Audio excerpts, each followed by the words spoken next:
And he ranks 5th nationally among FBS head coaches with 208 victories.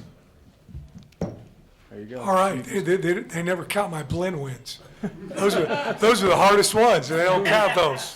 But well, I appreciate y'all coming. I'm very, very excited to be the head coach at University of Houston. I mentioned it on numerous occasions, but I think it's a sleeping giant. I really do. We got an unbelievable location, and I think I've put together a fantastic staff.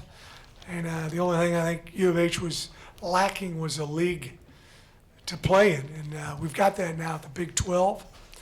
I want to thank Joe Martin and Glenn West and everybody with the Texas High School Coaches Association for allowing Houston to come in here and be represented.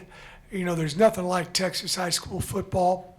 I was saying the other day, my aha moment when I came back to Houston and took the job at U of H was the day after my press conference. I went to a couple of practices at high schools that were still competing for the state championship, and I knew I was back home then. The structure, the organization, the coaching staff, the technique, the fundamentals, the scheme, the facilities, it just was really, really neat. And I was you're always a little reluctant when you go from one spot to another, but when I saw all that, I knew, hey, I made a good decision. My wife was right for telling me to get my butt back over to Houston. So I'll just open up for any questions anybody has. Willie, it seems so long ago that you got hired because of everything that you've accomplished in that short amount of time, but is it sort of exciting now to be able to roll up your sleeves in about 2 weeks and get on the football field and start preparing for a season? Yeah, we're going to have our first practice a week from Wednesday, so it's here, and yeah, I'm looking forward to it. I'm not very good with vacations. We took a couple of weeks off, and it's fun to see. I got 2 grandkids now, and it was fun to hang out and play with them. But I'm really looking forward to the year. We've had tremendous buy-in from the student athletes. They've embraced change that myself and our staff has brought in, and just looking forward to playing a bunch of new teams, going to new venues. A bunch of the places that we'll be playing at, I've never been to before, and I've been around for a while, so I've been to a lot of places, but I've never been and stepped foot in a lot of these stadiums that we're going to be playing or competed against some of the coaches that we'll be competing against.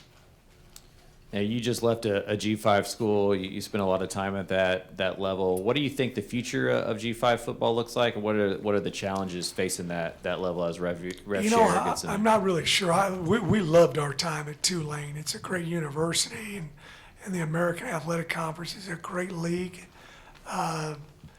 It's with all this revenue sharing and some of the new rules that are, coming into play as far as name, image, and likeness and things. It's, I don't know what's going to happen in the landscape of college football the next, 5 months, much less the next 5 years. I'm one of those guys. I'm a rule follower.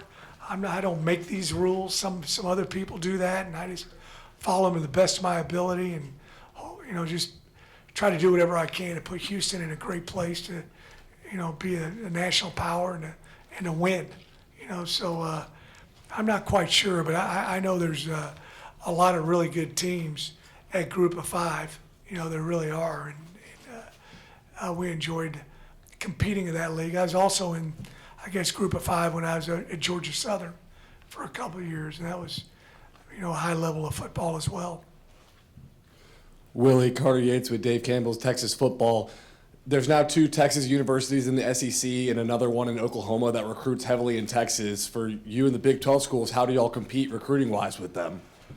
Well, one of the things I'm real excited about is we're going to have, possibly the top facilities in the state of Texas here in 11 months.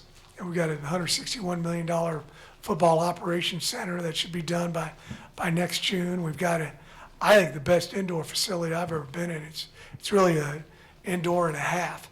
We're able to have the O-line, D-line, have their own area, skill guys, great stadium, everything. You'll be able to walk to everything. We won't have to take transportation over to practice field like some people have to do. So, number one, I think that's going to be big. And then number two, I really feel like, in my experience as a head football coach, I've always recruited locally to the school that I've been at, irregardless what state I was in, because kids seem to be happier when they're closer to home.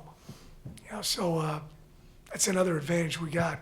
7.4 million people, I guess, in the greater Houston area. 1 in 6 college graduates is a U of H graduate in the greater Houston area. So we got a lot of things to sell. And it helped me I've mentioned this before, at Tulane, I had a lot of New Orleans kids who thought the grass was greener someplace else, found out it was only green, and came back home to us. I think the same thing will hold true at the University of Houston. Coach Dave Wilson from ESPN, as sort of the SEC and Big 12 sort of keep veering off on their own, feeling like they're breaking away or they're trying to run college football. There's a lot of people that think, maybe they should have their own championship and everybody else should have their own. As a guy who's been a giant killer and won games that no one expected you to win, how do you feel about that and about staying at the table? And just what are your thoughts on that? As I said before, I just kind of try to follow the rules and do whoever they put on the schedule. I'm more than happy to go out and play them.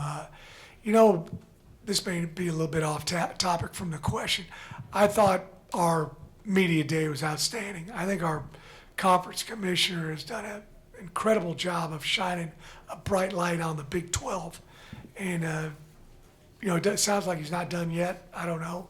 But I just think it's a very, very competitive league. I feel like, there's a bunch of teams that play in that league who have had a tremendous amount of success. Maybe not year after year after year, but they've had success. And there's a bunch of them that have had sustained success. So this is a top flight league, and I know he's attacking it, that he wants the Big 12 to be the number one conference in the nation.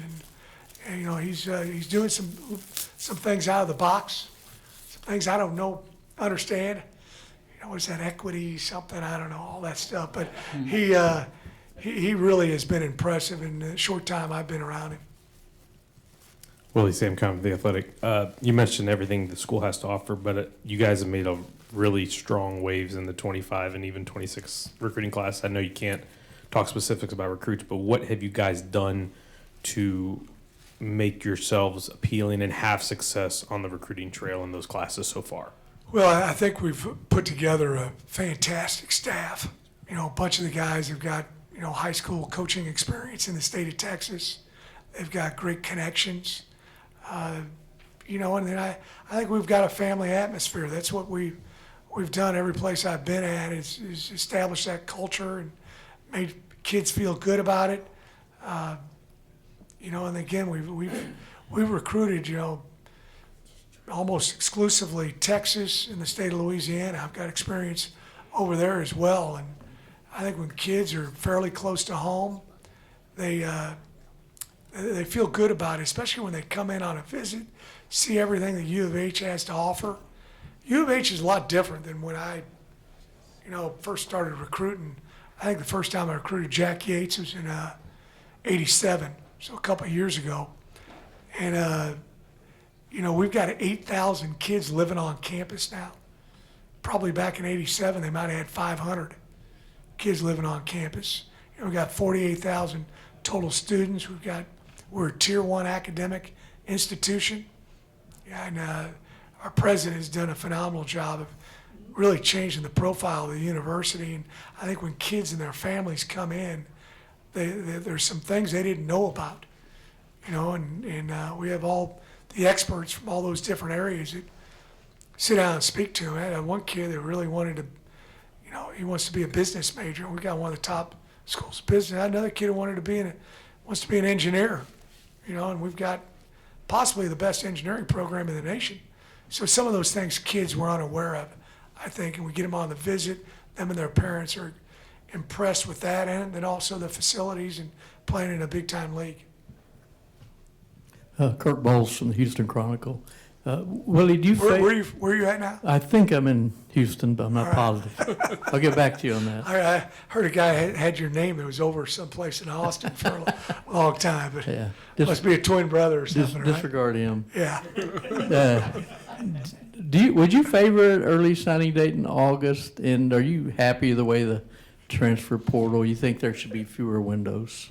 You know, Craig Bowl is a good friend of mine. He's in charge of the American Football Coaches Association. He does a tremendous job with that organization. And I ran into him in the lobby here just a couple hours ago, and we were talking about that a little bit. I'd like to see, I don't know when the best window to have is. We talked about that a little bit. I think we'd like to have one. We're the only sport that has 2 windows. And then also, the signing day. I've heard possibility of having a June, signing date. The last Wednesday in June. Because all your official visits now are in June. I think we've got 25 official visits left that we could have. So again, we're going to have a meeting here in a little while with all the head coaches, and Craig's going to be in there, and I'm going to tell everybody my opinion. Is we need to listen to Craig because he spends 24 hours a day, 7 days a week. What's best for college football. So I'm sure he's got some really good insight into when the portal should be open, when it should be closed, and Would June work for you? Or is that pardon. Would June work for you, or is that just way too? If we do it, we'll do it. And these kids that I have committed right now, we'd have them signed, right? So I think that if we're going to have all these visits in June, and one time the other organization that's I think important to listen to if you're coaching football, college football in the state of Texas, is the Texas high school coaches. And at one time, I think they were a little bit opposed to it, but now I think they might possibly be in favor of it. So we'll see what they end up doing, and Houston will do a good job of, abiding by those rules.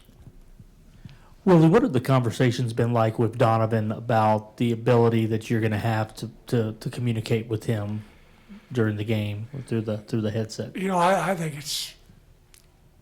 I think it's fantastic, that we're doing it. I was a little bit against it. I'm almost thinking sometimes we ought to just go to NFL rules. It seems like we're eking closer and closer to doing that. But yeah, I sat back there all during spring football because he was unable to throw. And so he was getting the calls, and I was reading my script, and he was kind of going through his progression and the coverage and getting real reps. And I think it's going to be something pretty good. I think we're all going to have, some issues with it the first few weeks. It's easy to do it during practice. That clock's not for real counting down, but we practice it every time we're out there. We're doing football school right now and practicing just with something in your ear and all. But it's going to be interesting. We've talked to a lot of NFL teams about it and how they do it, and had some people actually come in and speak to us a little bit. And I think there's one thing I've heard from a lot of people is sometimes there's too much chatter on there, and you got to make sure you do a nice job of being direct, being to the point, and giving a guy maybe one thing, one little clue or one little hint that would help him on that play, and not give him, over-analysis, paralysis, all that kind of stuff. We want to be smart with it. When you're on the road, like week 2, you go to Norman, is it even more important to have a disaster plan, so to speak, where you have a plan B in case? Yeah, you have to have that, and supposedly, and sometimes it happens, if one team's headsets go out, the other team's got to put their headsets up. I've seen that work sometimes in games, and sometimes nothing happens. But yeah, it'll you know what I think is going to happen too? I think there's going to be more teams that are going to huddle. I really do. Willie, in spring, you mentioned that a lot of that time was spent teaching guys how to practice, teaching guys the way to do things you guys wanted to do. Where are you in that process and to that effect on your team when it comes to culture and habits? How excited are you about the direction you guys are heading? I'm really excited the direction we're heading right now. As I said before, that we've had great buy-in with the student athletes, the coaching staff. It's easier for them to have buy-in, but you'd be surprised how often there's coaches who've been on other staffs and they got a little different way they want to do it on offense or defense or kicking game. But I got enough guys that I've worked with in the past who can relay my message to maybe some coaches I didn't have that have never coached with me before. But we've had tremendous buy-in. It's been great. Good group to work with. You know, we've I think we've installed probably 80-90% of our offense, our defense, our kicking game. So it's been fantastic in terms of guys understanding how we want to do things, and we've had very, very few issues. All right. Thanks, Pretty Jeff. good? Thanks, Coach. Thank y'all.